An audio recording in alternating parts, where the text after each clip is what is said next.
Chambers, Director and Founder of Exuvi8, and Angela Meah, the Director and Owner of Exuvi8. So I'll pass it over to you. Thank you.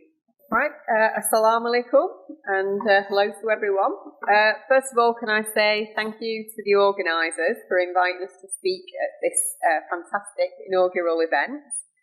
And can I also say that it's really refreshing for us coming from the UK to get to be amongst such forward-thinking and well-informed people who are, not the usual suspects that we're used to. So Tim and I are both owners, founders, directors of Exuvi8, which is a vendor-agnostic design consultancy specialising in heat exchanger-based solutions, principally liquid immersion cooling. We were supposed to be joined by Sarmad Najim, who's a project manager with our client, the CDRA, but unfortunately he's been tied up at work, so he sends his apologies. So what that means is that in addition to the context, I'll also be talking through what would have been his bit, which draws attention to some of the challenges that clients are wrestling with as they attempt to navigate the new technology landscape. And then Tim will explain how proof of concept studies can help mitigate the risks associated with purchasing new and emerging technologies. Okay then, so some context. It's half a century since high-performance compute was deployed during the Apollo missions, but what had been a massive leap for mankind is now part of everyday business processes, from biomedical research to animation. From faster chips and processors to innovations in cooling processes, year on year, the marketplace has become flooded with new technologies. Now, of course, manufacturers would have us believe that their products offer a panacea to cure all the challenges data centre operators are currently facing. And at the top of that list at the minute is the need to improve efficiency and to run more powerful servers at a time when energy costs are spiralling, certainly in Europe and North America. Some manufacturers have gone as far as producing white papers concerning the alleged benefits of their technologies, which usually involves slating the competition. However, the former academic in me is very cautious about accepting the credibility of these papers. So I keep asking myself what the epistemological foundations are. So basically, who is saying what, about what, and how that knowledge is legitimised. So essentially, in layman's terms, what's the relationship between the evidence being presented and the conclusions drawn? And what we're saying is that there's a lack of independent research that will help clients mitigate the risk of choosing the wrong technology. And in spite of this, what we have is this situation where salespeople, usually from Europe and North America, were either unable or unwilling to accept that data centre owners and operators are unlikely to risk their budgets on what might essentially be unproven technology, and ultimately might not meet their business requirements. So only yesterday, Sarmad was saying to me that he's sick of people trying to sell him things that he doesn't need. And this seems to be magnified within this region in particular, where there's an assumption that because clients have bucket loads of cash burning holes in their pockets, that they're just going to unquestioningly throw it around willy-nilly. And more so, I think, when that client happens to be a government organisation such as the CDRA. Which brings us round to what would have been Sarmad's bit. So we've been working with the CDRA for just under 18 months now, and that work has included Tim designing the data centre for their new building. As with most other clients, it wants to reduce its costs and improve performance. And echoing, what some of the discussions that took place in the first session this morning, they're also concerned about matters of sovereignty, jurisdiction, and latency. Now, anyone that attended Dielectric last week and saw the TDRA stand or was able to view some of the posts that they put out on LinkedIn will know that it aspires to its citizens being able to navigate government services digitally via the metaverse. Now, while the achievement of this is contingent upon it being able to run faster and more powerful processors, it may be incompatible with its other ambitions, which is to deliver on environmental sustainability. So the challenge they face is ensuring that any technology they invest in can actually deliver when the range of applications that they want to run have quite different processing and cooling requirements. And given that the climate here isn't ideally suited to traditional data center cooling, the obvious solution might involve some kind of liquid immersion cooling. As we know, there's a hell of a lot of information circulating in the marketplace about immersion cooling at the minute. And what we're finding is that clients, particularly within this region, are naturally curious about it, but they're also raising a number of very legitimate questions and concerns. So these are some of the sort of high-level issues that Sarmad first spoke to us about back in June last year. The biggest concern is obviously how these technologies might perform under the specific conditions, so specific rather than abstract test conditions in a manufacturer's factory somewhere in Europe. The specific conditions for which they're required, which is likely to involve running multiple processes and applications. So it was asking about, what applications are best suited to immersion, and then what type of immersion, single or dual phase. What about, performance and efficiency comparisons? So not just the different manufacturers, but different technologies, and also how they compare with the existing systems that they might have. Whether or not they can be integrated with legacy equipment. We invested, X amount of money in all this kit only 18 months ago. Do we have to get rid of it all, or can we integrate it with this new stuff? What about server performance? How does that vary in different types of dielectric fluids? Issues around compatibility of hardware and software. A big concern is, because it's an unknown, is the safety of dielectric fluids and relatedly any implications for operational practices and the kind of training that engineers would need to undertake to operate it. Then we've got reporting requirements and regulatory compliance, and obviously efficiencies and savings, and the big one is ROI. So this is the point where I'm going to hand you over to Tim now, who can explain how we might find answers to some of these questions without blowing the annual budget. Right. So what is a POC? I don't tend to read my slides. I'll read the first one. And again, this is how we word it to clients. It's a carefully designed, scalable environment, which is effectively defined by the client. In simple terms, it's an IT application that's going to run a business process. I think this is the most important element here. It's the business process.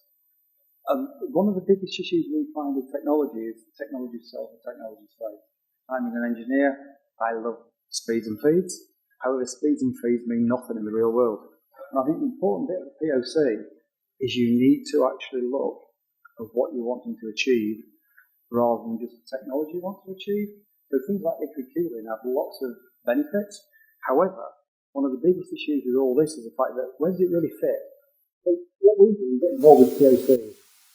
POCs is we follow partial Six Sigma. So we use client critical quality definitions. In other words, what's the business process? What does it really want to achieve? So at the end of the day, a data center is a load of technology at the end of the day. The cloud's a nice platform using lots of IT. However, it needs to deliver a service which ticks the box within your business and ticks the box within the client.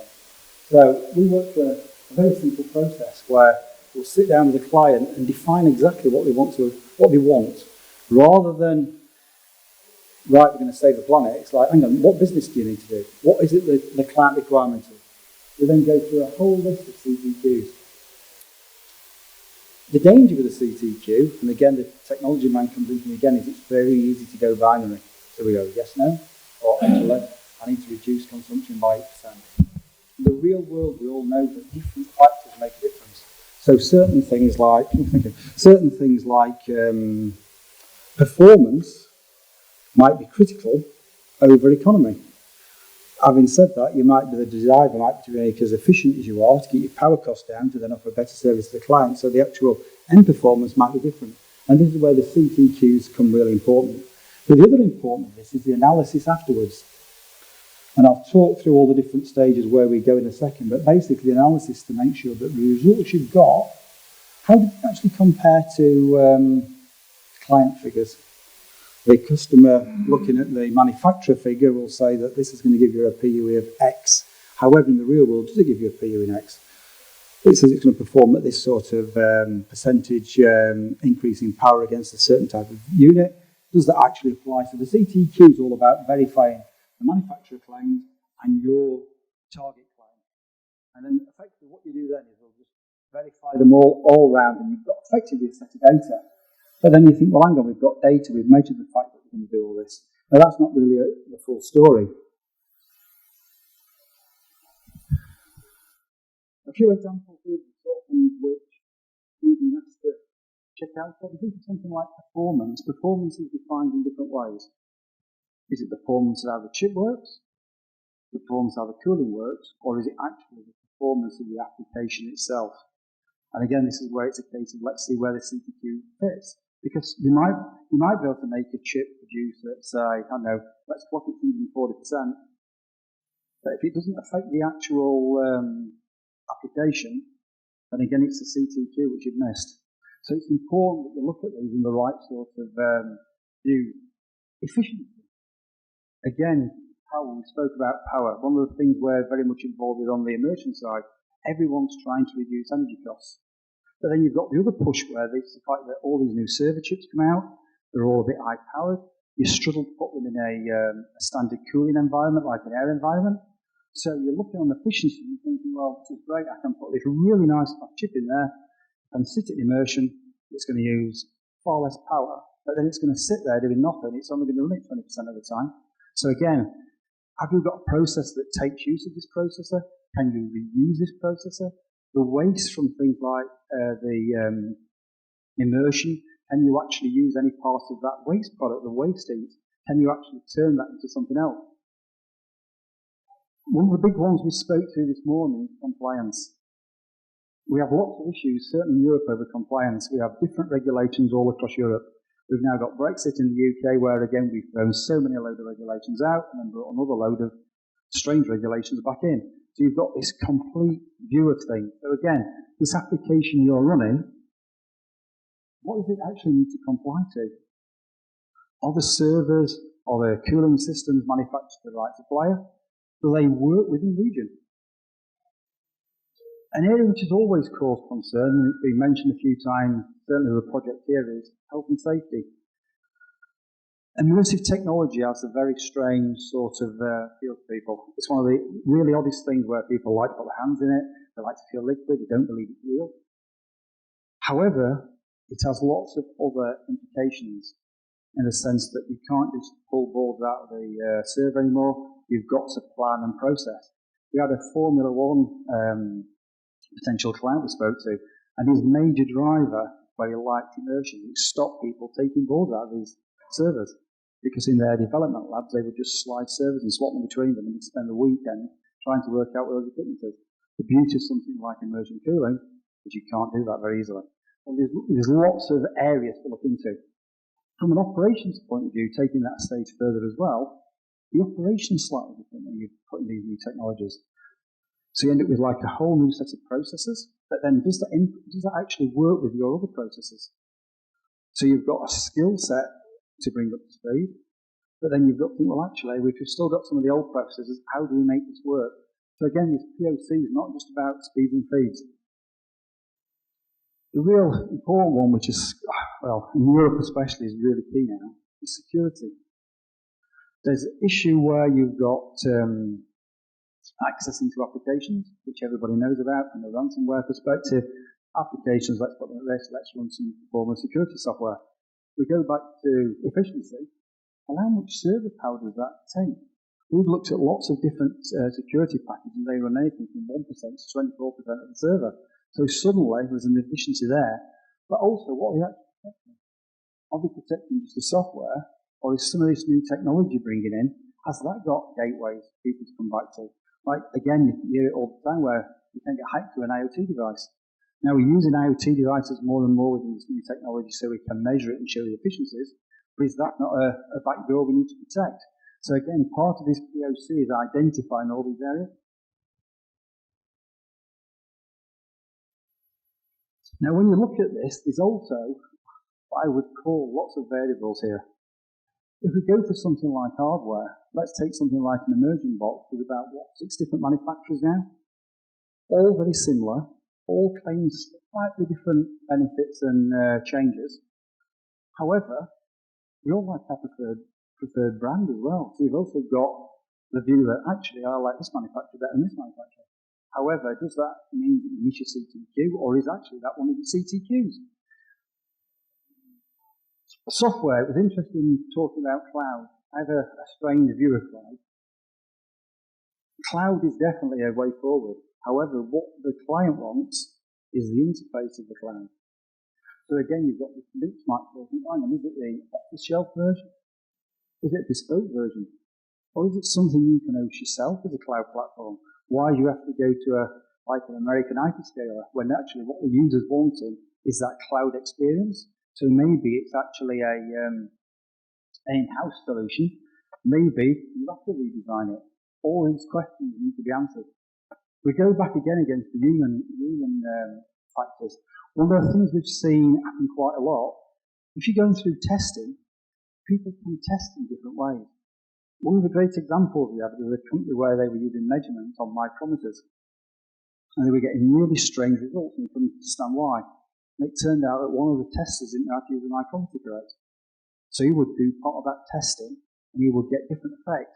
So you've got this human sort of view that everybody needs to understand that we're all testing the same way. But then we go back to this bias again. Someone might like a particular manufacturer better. But also, I think we've got to go back to, within all this, the human interface is the interface. If you take Andrew here, if I put an application with an Apple Mac, she wouldn't want to know. By the same token, is that one of the CTQs, the fact that people don't like certain applications. So again, it's not just a case of feeds and feeds. The important one especially here is time and location. What time does the process actually run? Where in the world does it run? It's very easy to create a lab and do a test environment and think, well, is this a true view of the environment we're working in? Or have we put loads of false errors into here? So we can show that this process gives a really good efficient system. However, we're running in a situation which in the real world doesn't exist. And I think this one is really important. I'll get shouted at because I like to use the car analogy, and I will use the car analogy because it works really well. If you look at an electric car, they give you the manufacturer rating for how far that car will go. Trust me, it's miles out. When you actually take that into the real world and you use it in the winter in England, if you get even close to 50% of that mileage, you've done really well. However, that's a standard universal fact, and same applies across a lot of the IT. They will create figures which mean nothing, and the real figure is what it means for your process.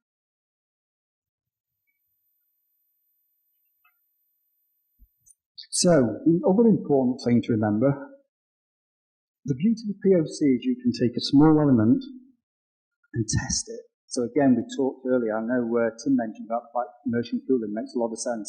The biggest issue, traditionally in a data center, you've gone and built a data center. I've been in data centers a long, long time, and we would just build a data center and attempt to fill it. However, this is not the case anymore now. People want different things. The beauty is now you can create these small little POCs, but the important bit is that How do you integrate it in what you've got? As an example, I built supposedly a state-of-the-art data center about 8 years ago. 4 years later, I built the same, the 20th of the footprint, because suddenly densities change. So again, how you integrate that changes. One of the things which was mentioned on the panel earlier was things like, well, let's take the rack density. Well, we've got a rack here which is, I don't know, 10 kilowatts, say. However, in the real world, it might only have 6 kilowatts in. But then in actual power usage, maybe only use 40% of the time. It might only work 8 hours a day. So suddenly that whole stack is actually most of the time inefficient when it comes from a cooling perspective. So you've got this total change all the time to look at how you can implement it back. The change control we mentioned up there. When we first started getting involved in immersion, we had a whole new set of youngsters use it. So they just got on with it, set over processes to run it, saw no change.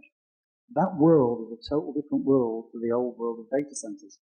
So again, you look through your staff, the change control, to make sure, as I mentioned earlier, the key stakeholders, these might be small POCs, but you've got to take the whole view of where this is going into the case.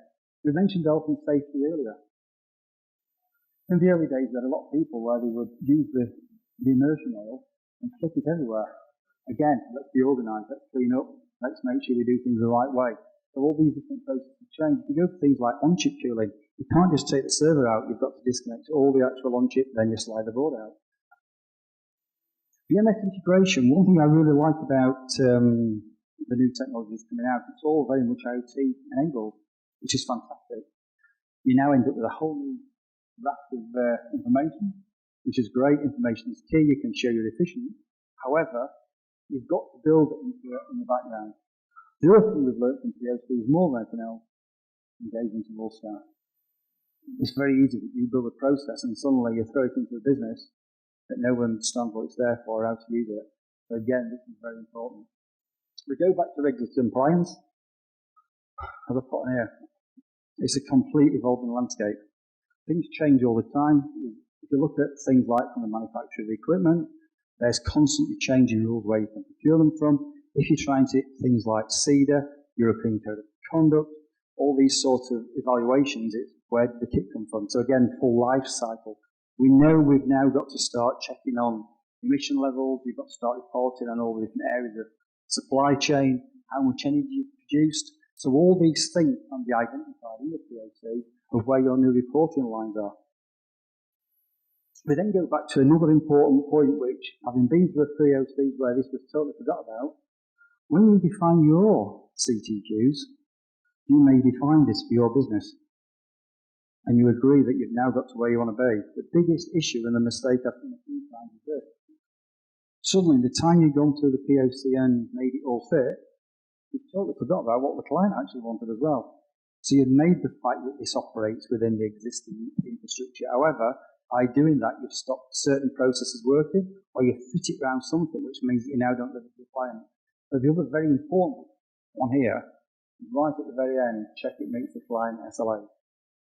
And then the most misused one is business continuity plan. I've seen it where people have put immersion in there, but where's the backup?